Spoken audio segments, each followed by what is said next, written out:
So I have here Cloud's character model from Final Fantasy VII Remake.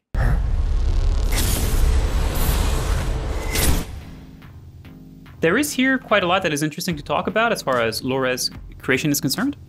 Funny thing, actually, when I was actually playing Final Fantasy VII Remake, one of the things that was really jumping out to me, and I really was looking forward to dissecting, certainly by myself, but also with all of you there, is the pants, actually, because there was something that really bothered me with Cloud's pants when I was playing the game. Specifically with the bottom of the pants and with the folds there. There was just something there when I was playing the game that it just didn't look quite right to me, almost as if someone had either tampered with the normal map after baking, or it just looked to me as if maybe the low res doesn't quite match the high res in certain places. It wasn't really clear to me what the problem was when I was playing the game, but it was clear to me that there was something there that was going on that seemed to me to be just a little off. And looking at this particular model now, I think the reasons why kind of jump up to me now. In fact, if we take a look here, we can already kind of point out places where, let's say here, right? If we take a look at the way that the light reacts with the surface, and as I rotate the light around, you can see that there are a few folds here, let's say, that are running down the pants here. That is right under my cursor there. But if you take a look, like, that is a fold that is baked within the normal map there, right? But then as we also see the kind of shadows that get created as I rotate the light around, we can see that there's this very, very sharp line here that gets created, and there's this shadow that is right under that line there that actually points to the fact that the low-res has this kind of very abrupt fold that is sculpted in there, or that has been created in there. And so we wind up having folds on the high-res that really don't correspond or don't coincide in a way with what happens on the low-res. There's this kind of inconsistency almost between the low-res and the high-res in different places there. And that for me kind of really jumps up, because it means that the shadows that are created by the light that is reacting with the low-res there, and the shading that is the result of the normal map over the surface, they both just look like they're very disconnected. And that actually happens in a lot of different places. We can see here that we have the same kind of problem there. There's a problem there, and for me that's just very kind of obvious, by playing the game. Like, these are the kind of problems that kind of jumped up to me. Now, I will say that Cloud's character model in general is, like, I think it's really, really good, by the way. So for me, like, these are the kind of things that can be noticeable when you play a game. Now, maybe they're more noticeable to us because we're very interested in character art. That is certainly possible there. But yeah, like, for me, this is something that I couldn't quite not think about when playing the game somehow. Like, it's very possible that they have created the low res of the pants and then they have gone and they have perhaps either re-simulated the pants or tweaked the pants or just did a lot of modifications to the folds after the fact and have rebaked it, but they haven't critically re-updated the low res there. For me, this does kind of slot itself very nicely into the previous discussion that we've had about really have, like, the fact that a low res is always created very specifically to both match a high res, but the normal map that is also baked afterward from that high res to the low res really only fits with that particular low res. You really just can't break that sort of relationship there. And if you want to make some really big changes to a high res after the fact, after baking, you have to re-update the low res. Very likely, you probably have to do that to make sure that your loops wind up being in the same position there. Here's another kind of weird thing that's kind of happening here with the light. No matter what was the path to have those issues in here, unfortunately, Cloud's pants from Final Fantasy VII Remake is unfortunately a very good example of what happens if you kind of tamper with your data a little bit too much there, and you're not careful enough about that relationship between the low res, the normal map. And then you have people like me who play your game afterward and who are like, oh my god, I can't see anything else than this, what's going on there? Just my luck.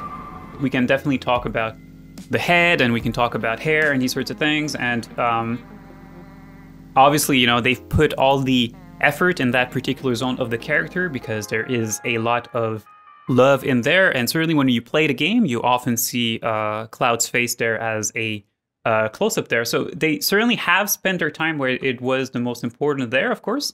Like, there is a bit of a gradient of importance, if you kind of really think about it, on pretty much almost all characters. That goes from the head all the way to the feet there, because you don't often see the feet nearly as much as you see the head. Although when you do play a game in third person, then of course you will see the legs as much as you will see probably the rest of the character there. But of course, you know, at the end of the day, if there is a place where you should be spending your Polygon budget more than somewhere else over a character, it certainly is for this particular spot there. And as far as that's concerned, I think they've done a really fantastic job. Yeah, well, thanks. I want to just point out the amount of vertices that we have over the whole surface, over the whole character, in fact. Because this is obviously a question that comes back a lot, you know, like people who kind of ask me the question like, okay, what kind of polygon budget can I have for a character? Usually, if you can get a much better definition somewhere by spending a few more vertices, it's usually worth it to do so, because most characters, if you actually look closely at most characters, either for PS4, PS5, these sorts of things, like you wind up having budgets that are usually over 100,000 triangles easily per character there. Perhaps even 200 triangles, 200,000 triangles in certain cases, especially if you include hair. And what happens too is that, well, we have level of details, we have LODs, you know, that we call.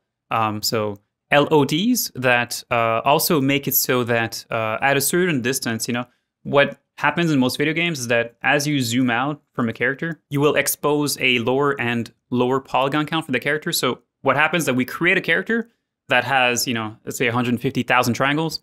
And then as the camera zooms out from a particular character, we swap that model. So we create multiple variations of a character, and we swap that model out for versions of that character that has less and less triangles as you zoom out of a character, so that characters that are far away don't cost the same polygon count as a character that is very close to the camera. So at the top right of Maya's interface here, I have exposed the number of triangles that we have within the scene.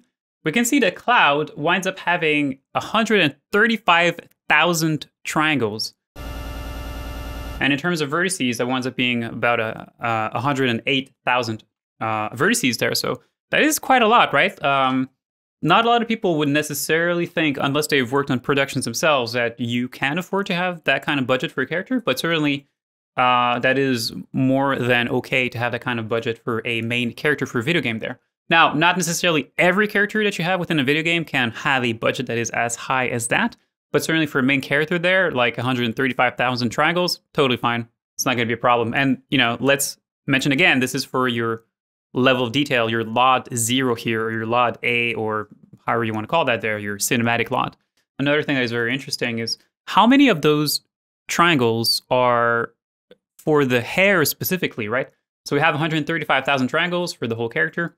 And of that, let's say we have about 10,000 for the face itself. So it's a very high-res face that we have. Certainly around the circumference of the eyes there, we have quite a lot of edge loops, as you can see there. But the hair itself, right? Like, how much do we have just within the hair geometry? Well, we have about almost 50,000 triangles. So if you really think about it, in fact, if I do a box selection over the whole head, including the hair here, we wind up having about, see, there's 76,000 triangles for that part of the character there. So literally 50% of Cloud's polygon budget is within the head, the eyes, and the hair there. Which, again, makes total sense because, you know, when you are playing a video game, when you are playing the game and you are looking at Cloud, you are often looking at him from this particular distance, right? This is literally the most important part of the character here. It is his head and certainly his hair. We know Square-Enix is certainly very famous for the quality of their haircuts there, and they certainly have delivered in this particular case there. I heard that, you know. And also that is perhaps interesting to point out right now is the fact that you can see the fact that I'm getting this kind of black and white fighting right here. Well, the reason that I think that is the case, now I don't know because I haven't asked them, but I believe very strongly that the reason why that is the case is simply because they didn't want to turn on double-sided within the hair shader, perhaps, within their engine. So what they have done to make sure that you can actually see the hair from both sides and not just from one side when you're looking at the character within the engine is that they literally have taken the hair and they have duplicated the geometry there, and they have simply inverted the normals. We can see that the cloud's eyebrows are not double-sided. Here, if I move the geometry, you can see that all this is single-sided there. So let's say that they had used the same shader for the eyebrows that they are using on the hair. Maybe that is, in fact, what is happening. I don't actually know.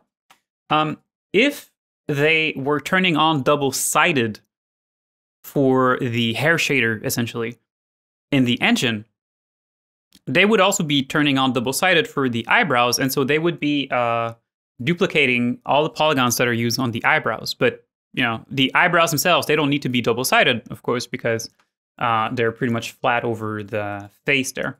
It's slightly more optimal for them to duplicate the geometry and flip the normals manually than it is to let this be created by a shader, assuming that it is the same shader that is used for the hair that is used, let's say, for the eyebrows. Anyway, so we have about 50,000 triangles for the hair, right? And then we have here about 2,000 triangles for the eyebrows themselves. Very interesting here, the fact that the eyelashes are actually geometry. They're not hair cards. This is very, very interesting. Now, going back to what we were saying about LODs, it is very possible that either these get swapped out for hair cards at a certain distance so that you don't have this these 10,000 triangles for the eyelashes at a certain distance. Or what is also common is at a certain distance to simply kill the eyelashes directly. You just get rid of them within the LODs so that you can save that.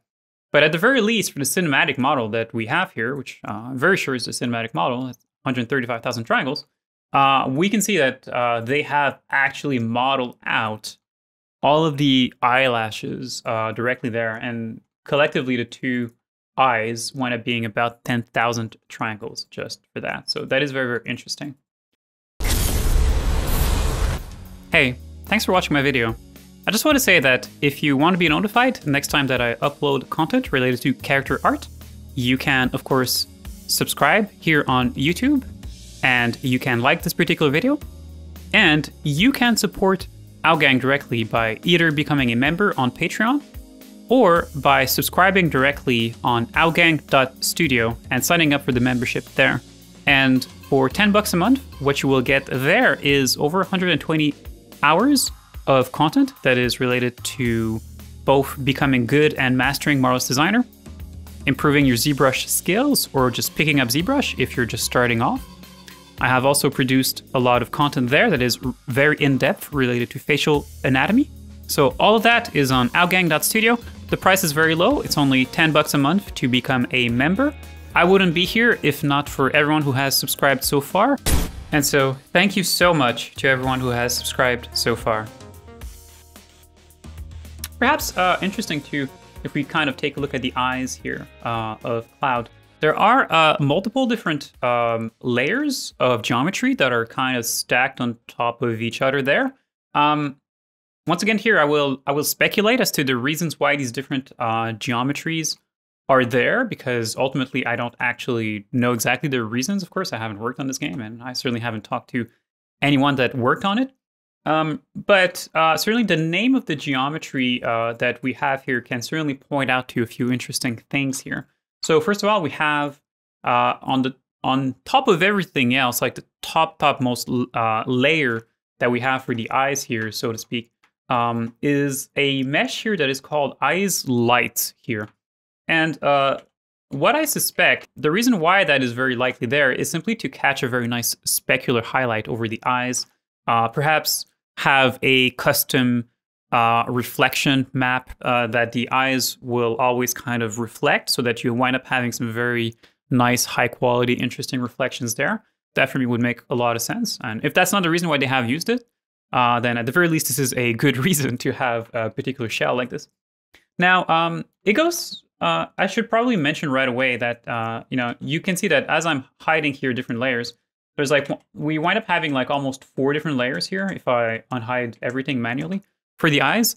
Now, different video games may not necessarily, and different teams and different, certainly for different projects, may not necessarily always have 4 different layers like these that are separated as separate geometry here that all have their own reason to exist. You could certainly have a very complex shader that is only on one particular geometry shell that combines these kind of reflections that we're looking at, that combines the shadowing, combines different things. So that is certainly possible to have all that within one layer, but that also makes the shader work a lot more complex. And ultimately that becomes something more for a tech art team to kind of figure out, But it is interesting here that they have 4 different layers here. So if we hide this particular eye lights layer here, then the layer that is under that here would be a layer called eyes outer. And if we just go through the layers and we kind of look at their names here, so under that, if I hide that, under that we have a layer here that is called eye shadow. And finally, under eye shadow, we have our final layer for the eyes, which is simply called eyes. So obviously, the layer that is the deepest for the eyes will obviously be the layer that will have the albedo on top, that will have the that will look to us to be eyes. Of course, that is where all that will be going there. And so on top of our eyes here, what is very common to add is a shell of some kind that would be called eyeshadow, which is what we have here. So this is what I have unhidden right here. And what the eyeshadow layer does, here I have it within Marmoset, so we can actually take a look at it. We wind up having just a bit of a fake shadow that is casted from the upper eyelid onto the eyeball there. So the eyeshadow layer here has that. And what does it look like? Well, it usually just looks like some kind of blurred texture that has a bit of a shadow in there. We can actually see what a texture looks like here. So the albedo is completely black, but if we look at the alpha itself, you can see that there is just a bit of shadowing here. And so this is very common, to have for video games because you can't really trust the engine too well to create a really nice eyeshadow. And certainly if your eyeshadow isn't there, then you kind of, you wind up having there's something that's kind of missing between the contact of the eyeball with the eyelids themselves, as you can see. So that's why you will usually have a layer of some kind like this to create a bit of a fake shadow from the upper eyelid upon the eyeball. And that's what we have here. So this is very common. Sometimes it may also be an eye strip as opposed to a bit of a shell itself. I've created examples of that too. I'll put up an example on the screen right now so that you can actually see in another context what that can look like. But the idea is very simple, and it does make eyes look a lot more interesting. You also want to blur out the transition between the eyeball and the skin or the eyelid there so that you don't wind up having this kind of very polygonal, very harsh line that you have here. And there's different techniques to create that. You can have a shader that has a bit of a refraction in there, kind of a bit of a blurry refraction. Sometimes what you'll have is a tear line, so you'll have a little bit of specularity that kind of pools within the kind of crevice that gets created between the eyeball and the eyelid themselves. And you can kind of do that sometimes by just shaping a little bit of a strip of polygon that will do the connection in a way between the eyeball and the eyelid. And we typically call that a tear line. That serves 2 functions. One is to catch the light, so to speak, so that you wind up having a little bit of wetness there between the eyeball and the eyelid. Or what you wind up having, and perhaps also at the same time, that's the second function that you may have for that tear line is a blurring function there too, so that you kind of blur a little bit that transition between the eyeball and the eyelid. While we're here, let's also break down the different texture sets that have been used on Cloud there, because that is also a question that comes back to me on a regular basis, is how should I separate the character out in different texture sheets? Should I put the whole character, including the head, into one big texture sheet? Should I have different texture sheets that are more localized in nature for different parts of the character? And so let's take a look at Cloud's data to really figure that out together. Now, I will say that here as well, you will find a tremendous amount of variation throughout different projects, throughout different games, throughout different studios as to how they like to approach breaking down a character into multiple texture sheets. Usually the only thing that is consistent across different studios is that you will find different texture sheets for a character, and the full character hasn't been thrown onto one big texture sheet there. But it does, there is a lot of variation as to how different studios like to approach breaking down a character into multiple texture sheets. And the reason for that is because the requirements of each project are all very different. Usually the advantage of separating out a character into multiple texture sheets is that you can either have a finer control over the memory that is used over a character. Perhaps you don't need to use textures, let's say, that are as big for the pants as you do for a torso, so you can kind of scale the pants down a little bit. Also, it makes it so that you can easily swap out different pieces of a character. Now, when you have a main character, you may not necessarily want to swap out the pants versus the torso, but it does happen in certain cases that you actually want to do something like that.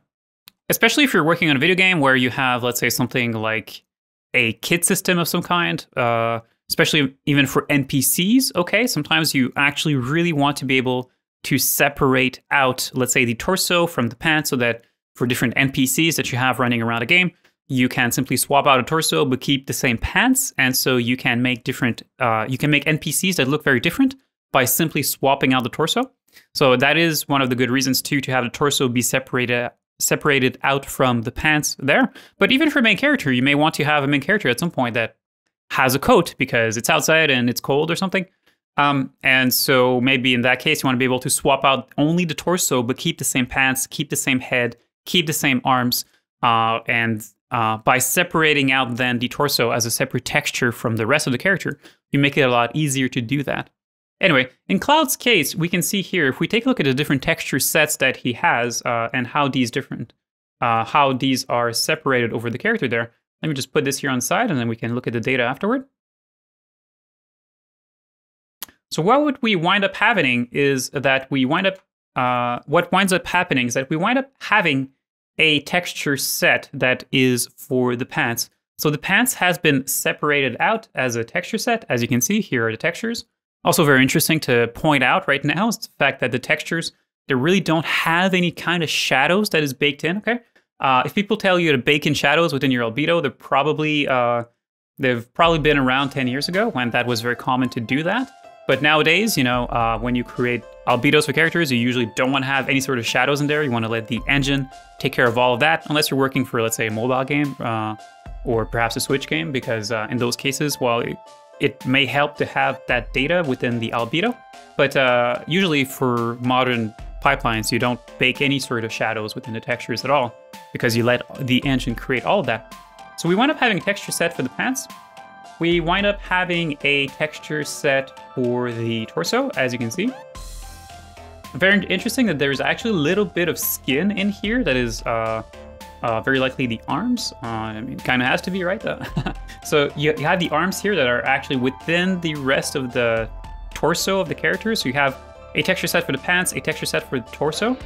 We can see here, we can see the gloves. We can see here what is very likely the bracers. This is the torso itself. So everything from the waist up, essentially, other than the head, of course, is included within one texture set.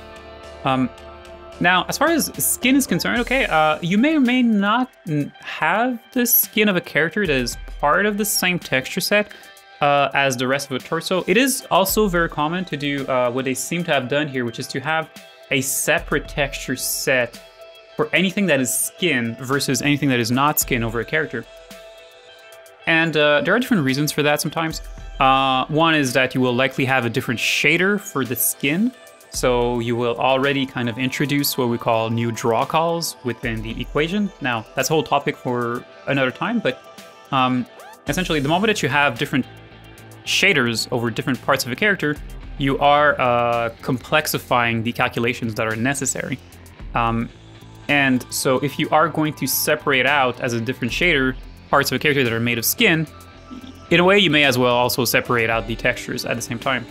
And then we have one texture set for the face there. So the face is also separated. And finally, we have one texture set for the hair, and we have one texture set for the eyes. So that is a very, very, very common breakdown of characters.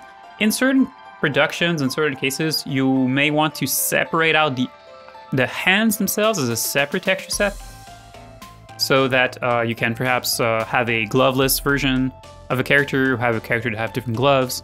That is also sometimes common, but that varies again from project to project, of course. One thing I want to point out about Cloud's hair is that there are multiple different UV sets for the hair. So if I select his haircut here, you can actually see that we have a texture set here for the hair, where all of the hair planes, there are all kind of laid out next to each other, and there's a lot of overlap between these different shells. And the reason for that, of course, is that these different shells that are all laid out next to each other, but which also overlap quite a lot, is of course because all these different hair planes are all using different pieces of this hair texture that we have here. So this is very common to what we had talked about with Andrea Scoobly about how to go about creating hair, and you have different clumps of hair, and then you simply select the alpha that will be used over one of these clumps of hair. But there is a lot of repetition within the different hair planes that all sample different a different clump, and then you simply overlap all those planes on top of each other there. So this is very, very common. There really isn't anything that I'm probably teaching anyone right now as far as hair is concerned right here. But what is interesting is that you also, if you take a look here, have other UV sets for the hair. This is not the only UV set that we have for the hair. We in fact have here a UV set 2. And this one is more interesting because you can see here UV set 2, as opposed to have all these different planes that all kind of overlap, and there are some that do overlap, but for the most part, we can see that all these different planes for the hair are all laid out individually here, and they're all much, much smaller. And you could be wondering, what is the reason for this? Why have they done this here on the second UV set? And the reason why that is, okay, is that the second UV set in this particular case will be using this texture right here. So this texture called Hair AO. And what they essentially have done is that they have baked out an ambient occlusion pass for each of the planes of the hair that we have here. They have baked out an ambient occlusion pass for each plane individually, so that each plane would be would have its own little unique shadow that is used afterward over the hair, and that helps to really build some nice 3D-ness to the volume of the hair. Now here in Marmoset, I have not plugged in that second texture over the second UV set, mostly because it's just a little bit complicated to do it here within Marmoset directly. But, well, you can see what is the result of not having that here, which is that you actually wind up having all of the different hair planes. You don't clearly see the separation between them other than for these specular highlights. You can't really read too well the depth that these different hair planes have in relation to each other, because there simply is no shadows right now that is cast over the hair. But using that second UV set in the engine and having baked for each plane an individual shadow, it allows them to, on top of the repeating alphas that are used pretty much everywhere over the hair here, to have for each plane a unique shadow that really adds a nice amount of volume and a nice amount of depth, or perception of depth, to the final haircut there. So that is very, very interesting to point out. All right, everyone, that wraps up today's video. Thanks for watching. Don't forget to like this video, subscribe, and you can even turn on the notifications with the bell icon that is there. So once again, thanks for watching, and until next time, take care.